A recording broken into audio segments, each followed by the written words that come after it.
Okay, so I'm going to go to a live demonstration now, but before I do that, are there any questions? Pretty straightforward. Okay, and I'm going to call out a few highlights on this one. So I'm going to show how you can search. One of the important concepts of an archive is that you don't require technical expertise to get useful business data, right? If you need to ask for help to find something in an archive, it's not really doing its job, right? And like I was mentioning with those clinicians at Leahy Health, right? I'm also going to show you how you have a UI that requires no training and is appropriate for the role of the user. So most of the users are just doing research in a given archive holding from some application, but some of the users need to administer the archive as a records manager, and some people need to run it as if they're an applications admin, right? And they're responsible for storage and encryption and security and all that kind of stuff, right? So we want to have a UI that's appropriate for them, but the end users don't really care about storage or the database size or any of that kind of stuff, so we need to segregate the UI, and I'll show you how all of those are available out of the box. I'm also going to show you how we can scale this, right? Because we know that we might add other applications to it, and we want it to scale more inexpensively than the original application did, right? We want it to be able to handle a lot more volume at a lot lower cost.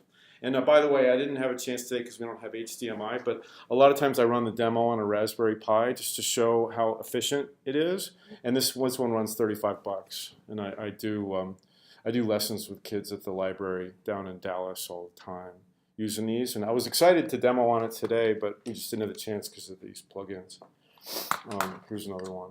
We used to brand and give these away at EMC just to kind of show off how skinny it is, right? And then we have options for the cloud, and I'll show you a little bit of that. So these are just some call outs for the demonstration. Okay, so this is the UI, and by the way, it's AngularJS and HTML5, so there's no plugin required. You know, it feels the way most users expect a web app to behave today, right? And I'm going to go in first as Emma, and Emma is just a line of business. She's in line of business, right? She's in finance. This year she works for the CFO, right? And she heard that there was some trades last year at OpenText, and those trades were higher than the stock ever traded for. They were actually for about $100, you know, or 90 and change, and it never traded at that. So that's kind of suspicious, and we need to see why. You know, you got to look out for insider trading. Sarbanes-Oxley requires some of that. So I'm going to log into this UI. You know, doesn't require any install. Just need a web browser. Any kind of web browser will work.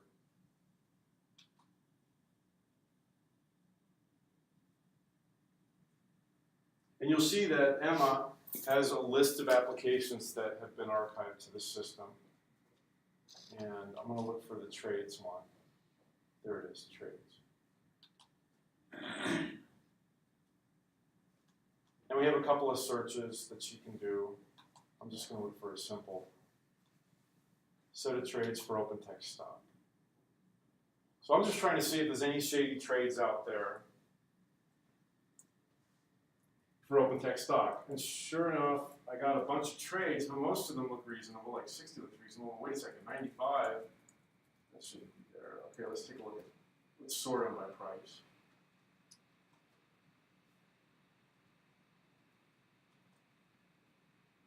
There you go. So these are some of the high trades, and those are higher than they should be.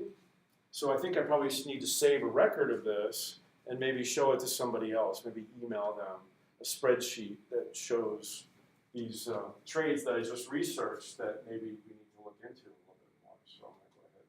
And by the way, each one of these has a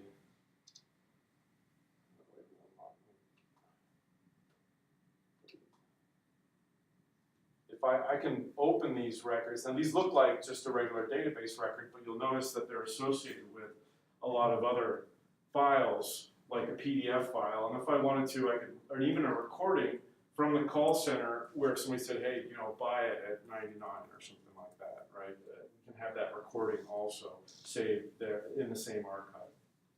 So we don't care if it's structured or unstructured data. So I can just view the PDF file right here if I want, or I can download it and run it somewhere else. But I'm going to go ahead and just select these top 10 shady trades, I'll call them. And yeah, I can select all of them, or I'm just going to export the ones I've selected now, which is 10 of them. And I can export them into a CSV, which is open, but will come up in Excel, for example, right? And then we can do a report on that. We can email it to somebody else. And I'm just going to download that now. And it's going to make a background request, and then when it's done, that report will be available to me. I can just go into background requests and grab it. So Emma's done her job, right? And I was told there were some shady trades. She went in without any training, without ever going into the system before. She used her network credentials, got into the system, found the stuff she's allowed to see, and now she pulled out some data to share with somebody else. And she's done. So Emma went in and out, and she did her line of business research like she was required to do. And she emailed it to Rita, and Rita said that her job is compliance in this division, and she's like, okay, uh-oh, this looks like something I need to look into. So I'm going to go into this too. So let me go in now as Rita, the records manager.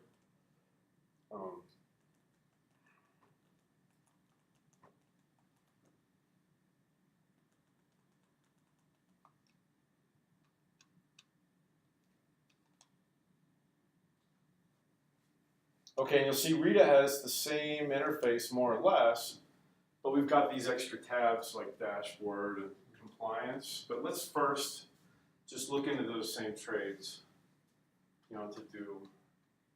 What Rita's probably going to do is have to put them on a legal hold of some sort, right? And then maybe look into them a little more. So she's going to do the same search first. Now she looked at the spreadsheet that was emailed to her, and now she's going to just pull up the same records, sort in the same way.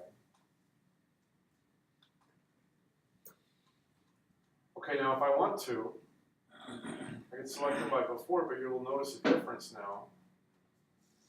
She has the opportunity to put them on a legal hold, right? And that means that they can't be deleted.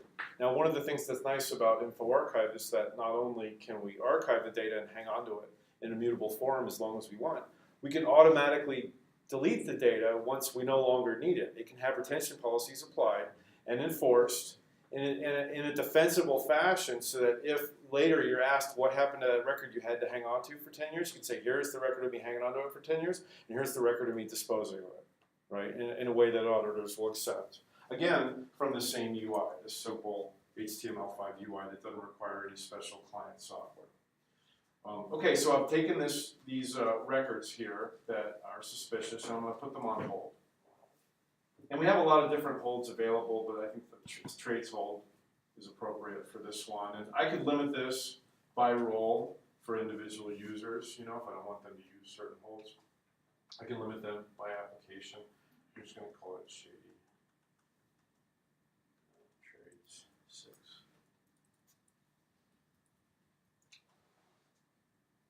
Okay, so I've created this legal hold now, and these records cannot be automatically disposed of or purged in any way until such time that whoever is authorized to release a hold releases that hold. And then we'll still have a record that the hold was applied to these records and then they were deleted at this That time. means if you are an archive job or whatnot, it's going to skip over those? Correct. Yeah, if you have a purge that runs, it will not touch these batches. So I can take a look at the holds that are currently out there, and I can see I have a couple of them that I've done.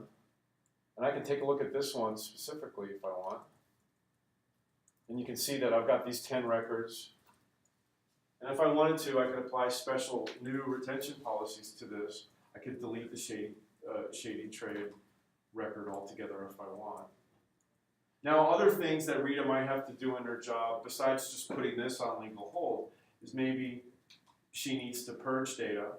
And here's an example of a list of data that she may be authorized to purge. If she wanted to, she could just approve that, and it'll disappear. And you can see we've got a few thousand records here she can delete.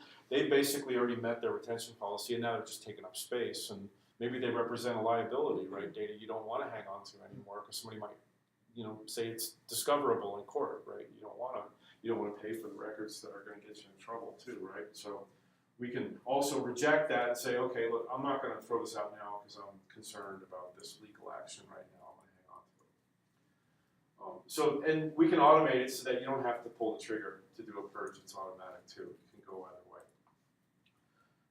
If I wanted to, Rita could also create new retention sets and policies like legal hold. Let me go into her compliance tab in order to do that kind of stuff. So you can see the trades policy is in use, and if she wanted to, she could edit that policy for any new legal holds that come up in the future, or she could add a new retention policy, and that policy can be can even receive events from outside systems. I would call that event-based or a mixed policy, like we wait for 10 years after the customer cancels a contract, and then we wait for 10 more years, and then we delete the record, right? We can apply that to this record when it comes into the system. And this can be authored by Rita in the same UI, fully supported, fully documented. It's not a science project for the records manager to get this stuff done. Okay, now she also has a dashboard available to her where she can see how the data is being used from a compliance perspective. And we can see that there's a billing dispute hold and there's a trades hold, and these holds are being applied to a single application. There's a couple of purges coming up, and if I want to see how many records will be disposed of on given dates or are ready to be disposed of, I can see that too. You can see what our coverage is. So this is the view of the archive from the compliance officer's view. So Rita's done her